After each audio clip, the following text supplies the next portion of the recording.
నాన్నకు ఎవరి వలన ఏ ప్రమాదం రాబోతుంది?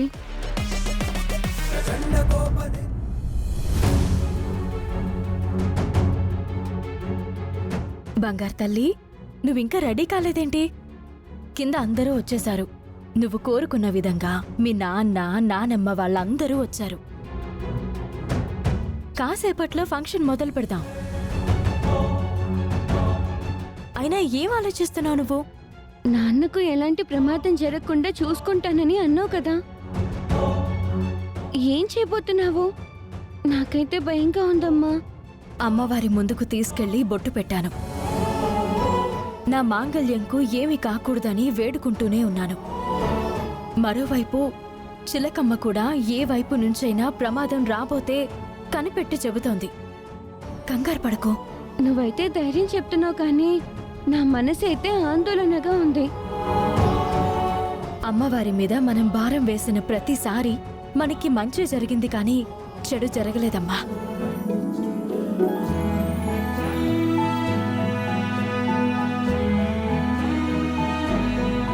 ఫంక్షన్ మొదలు కావడానికి ముందే మీరు కూడా వచ్చేసినందుకు సంతోషంగా ఉంది.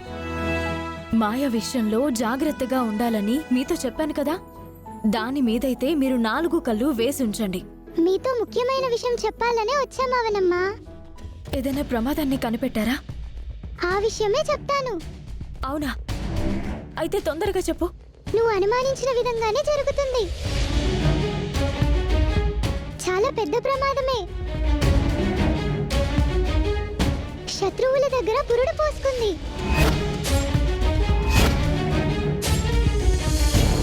అమ్మ దగ్గర ఆ విషయం గురించి మాట్లాడుతున్నాను. తొందరగా చెప్పు చిలకమ్మా.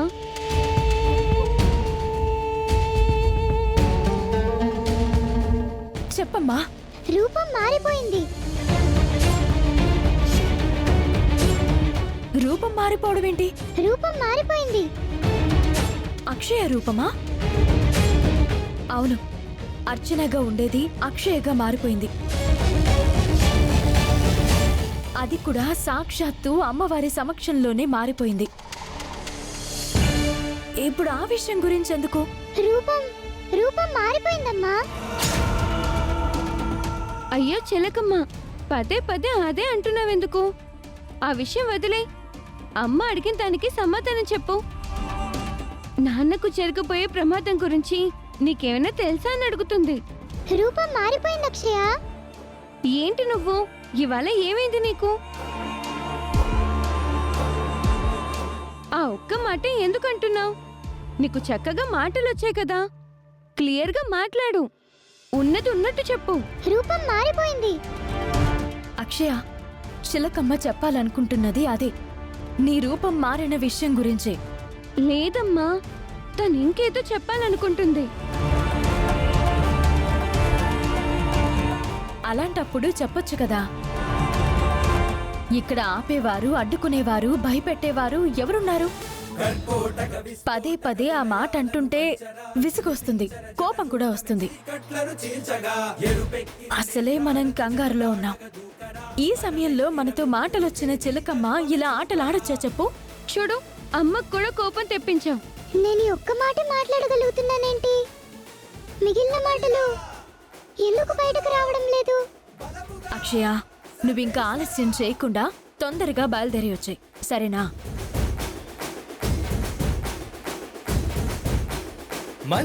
అమ్మ దగ్గర చెప్పుకోలేనిదా? పోనీ నాతోనైనా చెప్పు చిలకమ్మా. ఏం జరుగుతుంది? ఎందుకు ఇద్దరు డల్ గా ఉన్నారు?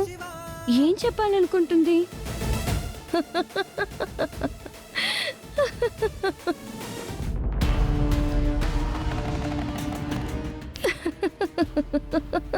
వసీకరా, అక్షయ్ని అంతం చేయడానికి వచ్చా. ఆ పనిని మర్చిపోయి ఇలా పక్కకొచ్చి పిచ్చి పట్టిన దాంట్లోకి నవ్వుకుంటున్నావేంటి? నువ్వెంత తొందరగా పని ముగిస్తే మనకు అంత మంచిది. లేదంటే ఏదో విధంగా నీ గురించి నా గురించి అవన్నీ అక్షయలు కనిపెట్టినా కనిపెడతారు. అసలు ఎందుకు నవ్వుకున్నావో చెప్పు. నేను కూడా కాసేపు నవ్వుకుంటాను. అసలే టెన్షన్తో చస్తున్నాను. అక్షయ అవనీలకు దూతలుగా చిలుక నాగమ్ములున్నారన్న సంగతి నీకు తెలుసు కదా? అవును, తెలుసు. చిలుక పలుకులు నేర్చింది. ఏంటి? అవును మాయా, మన దగ్గర నుంచి రహస్యాలు తెలుసుకోవడానికి అక్షయ కఠిన దీక్షలు చేసి మరీ మాటలు తెప్పించింది. మై గాడ్, ఇది నేను అస్సలు ఊహించలేదు. మాంత్రికుడి నుంచి నేను వశీకరగా మారిపోయిన విషయం కూడా ఆ చిలుక కనిపెట్టేసింది. ఈ రోజు మన గురించి బయటపెట్టి మన పని పట్టాలనుకుంది. నిజమా? నా విషయం అవని అక్షయలతో చెప్పాలని వెళ్ళింది. చివరికి భంగపడి పాపం ఏమైంది? నా రూపం మారిపోయిందని చెప్పే ప్రయత్నం చేసింది. అయితే తన నోటి నుంచి రూపం మారిపోయింది అన్న మాట తప్ప మరో మాట రాకుండా మంత్రం వేశాను. రూపం మారిపోయింది, రూపం మారిపోయింది అంటూ వాళ్ళ దగ్గర తలా తోకా లేకుండా మాట్లాడగలుగుతుందే తప్ప అంతకు మించి ఇంకేం చెప్పలేదు పాపం. అయితే ఈ ఫంక్షన్ అయిపోయేంత వరకు ఆ మాట తప్ప ఇంకేం చెప్పలేదన్నమాట. అంతేగా మరి. వాళ్ళు కూడా ఏమనుకుంటారంటే అర్చన రూపం మారి అక్షయ్గా అయ్యింది కదా, దాని గురించి చెప్తుందేమోనని అనుకుంటారు. కానీ నా రూపం మారిందన్న విషయాన్ని వాళ్ళు అర్థం చేసుకోలేరు. కానీ నా రూపం మారిందన్న విషయాన్ని వాళ్ళు అర్థం చేసుకోలేరు, కనిపెట్టలేరు. మంచి పని చేసావు వసి. నీకింకో విషయం చెప్పనా? మనం మాట్లాడుకున్న విషయాలు చిలుక వినేలా మన స్థావరం దగ్గరకు రప్పించింది కూడా నేనే. అవునా? సరే సరే, అయిందేదో అయింది. ఇక ఆ చిలుక సంగతి పక్కన పెట్టి అక్షయను అంతం చేసే సంగతి గురించి ఆలోచించు.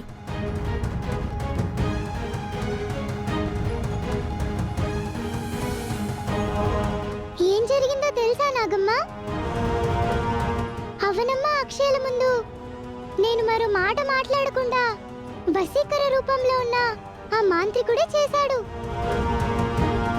అందుకే నేను పదే పదే రూపం మారిపోయింది అన్న ఒక్క మాటనే మాట్లాడగలుగుతున్నాను. పలుకులొచ్చి కూడా పలకలేని విధంగా అయిపోయాను. అందుకే నేను చెప్పింది అక్షయ వాళ్ళకి అర్థం కావడం లేదు,